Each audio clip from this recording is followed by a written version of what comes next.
From Washington, we bring you Report to Africa, a half-hour program of news and features.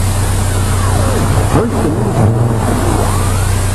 the United States has informed the UN Security Council that the Soviets tried to force an American plane to fly over Soviet territory before downing it over international waters.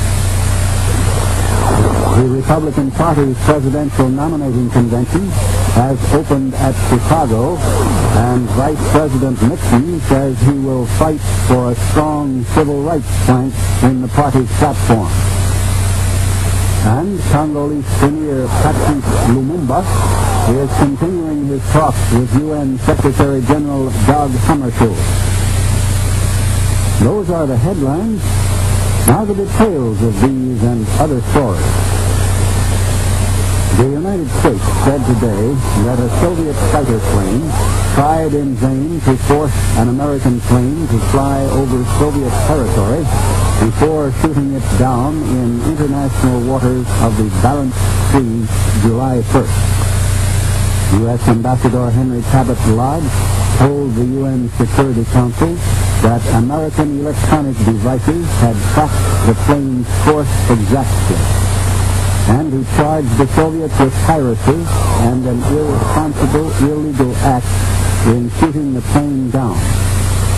Mr. Lodge said that the plane, even when forced by the Soviet fighter toward the shore, never came within 50 kilometers or 30 miles of Soviet territory.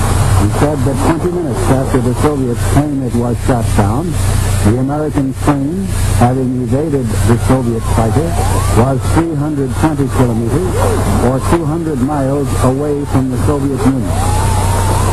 And the American ambassador introduced a resolution urging an impartial investigation of the whole affair by the United States, the Soviet Union, and a third government acceptable to both.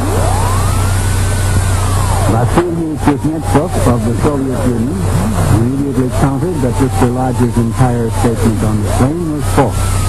He reiterated the Soviet claim that the American plane was on a spying mission, committed an aggressive act, and had violated Soviet territory. And he said the Soviets oppose any investigation of the incident. He said he wants the Security Council to condemn the United States. Then Britain's Sir Pearson Dixon said his nation has reliable evidence that the plane never came within 50 kilometers or 30 miles of the Soviet Union. And he said Britain's information fully tallies with that provided by the American ambassador.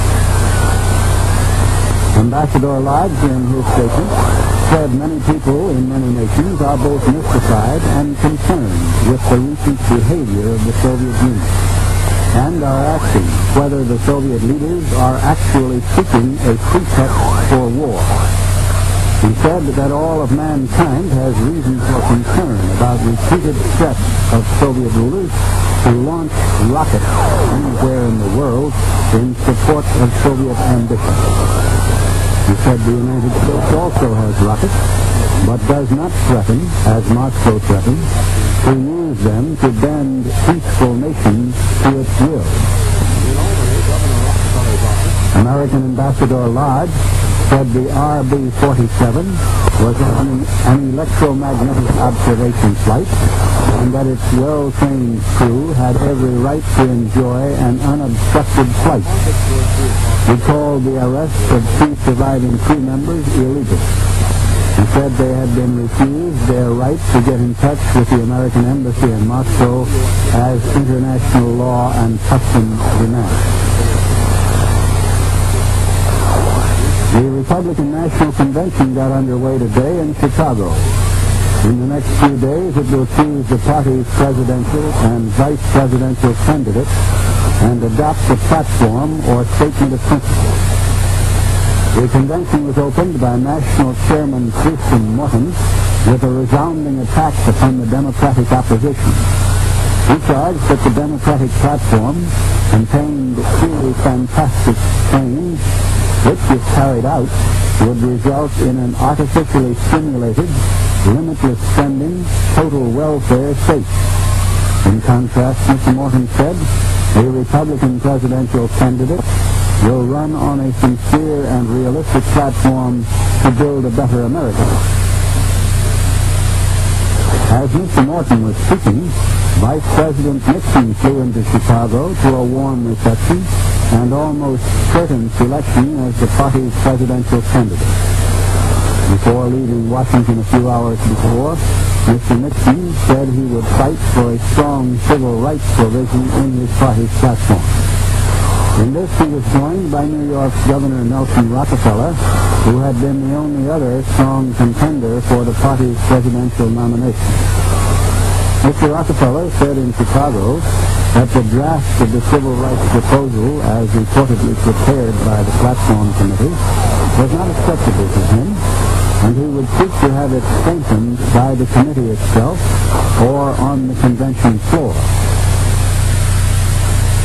Meanwhile, from the summer White House at Newport, Rhode Island, came word that President Eisenhower was pleased at another provision in the party's platform, a selection dealing with national defense. The committee drafting the platform praised Mr. Eisenhower's conduct of national defense and pledged that it would be continued at an adequate level regardless of cost. The President is due to address the convention tomorrow night. This news is coming to you from Washington. Congo's Premier, Patrice Lumumba, meets again today with United Nations Secretary General on UN technical assistance for his country. After their initial meeting yesterday, Premier Lumumba told newsmen he was optimistic about the Congo situation. While Mr. Lumumba plans to visit Canada and other countries, as well as the United States, before returning home, Mr. Hammarskjöld will fly to Congo this week. On his way there, the Secretary General plans to stop in Brussels Wednesday for discussions with leaders on the Congo situation.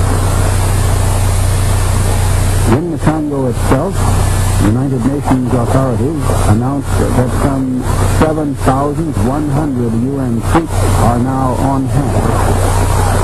Another 350 Tunisians are arriving today. During the next 24 hours, 12 to 1,500 Ethiopian troops are scheduled to join the UN force. UN troops today opened up the supply port of Matadi.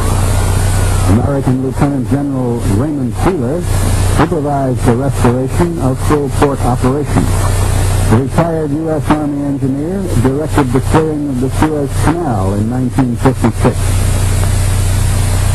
In Belgium, meanwhile, Premier Gaston Eissen announced that his government has intervened at the United Nations request that the Swedish commander of the UN troops in the Congo, General von Horn, refrain from making political statements. Mr. Eissen commented on a newspaper interview which quoted the general as saying Belgian troops would have to withdraw completely from the Congo, including Katanga province. Belgian troops have remained in Katanga at the request of Premier Moise Tshomba, who has declared the province independent from the central Congolese government. The Belgian premier said General von Horn had no right to comment on the Katanga situation. General von Horn told a United Press international correspondent today there were no plans for UN troops to move into Katanga at this time. The Assistant Director General of the World Health Organization, C.M. Paul, now is in the Congo to appraise the situation and to advise on organizing an emergency health service. WHO has already sent 16 public health specialists to the Congo from its Geneva headquarters and from African regional offices. Meantime, the International Committee of the Red Cross and the Red Cross Society appealed jointly for medical teams to go to the Congo. The two bodies appealed to National Red Cross and Red Crescent Society to send immediately 5 to 10 medical teams to assist local Congolese authorities to meet emergency civilian hospital needs. The appeal was in response to an urgent request by United Nations Secretary General Dag Hammarskjöld. The international group announced that the Norwegian Red Cross is airlifting a medical team Tuesday to Leopoldville. The Canadian Red Cross also will send a team early this week and will consider sending a second group. Ghana's defense minister is in Leopoldville to inspect the Ghanaian contingent serving with the United Nations force. Ghanaian troops are guarding a number of public buildings and Prime Minister Lumumba's residence. The South African Foreign Ministry has announced in Pretoria General Dag Hammarskjöld expects to curtail his forthcoming visit to South Africa because of the Congo situation. The ministry said Mr. Hammarskjöld may have to abandon plans to visit Cape Town, Durban, and Johannesburg and limit his visit to talks with government officials in Pretoria. The UN Secretary General is due in Pretoria later this week for consultations on South Africa's racial segregation policy. His visit was authorized by the UN Security Council. More troops were ordered into Bulawayo, southern Rhodesia, as crowds of Africans staged the second day of demonstrations against a ban on political meetings. Shots were heard in one area. Dispatchers say that a large part of Bulawayo's African labor force is on strike. Industrial areas were sealed off, and business was virtually at a standstill. Sir Edgar Whitehead, the Prime Minister of Southern Rhodesia, said more troops are on their way to the troubled city to deal with the situation. African leader Tom Mboya says Kenya is ready for independence despite strife in the Congo.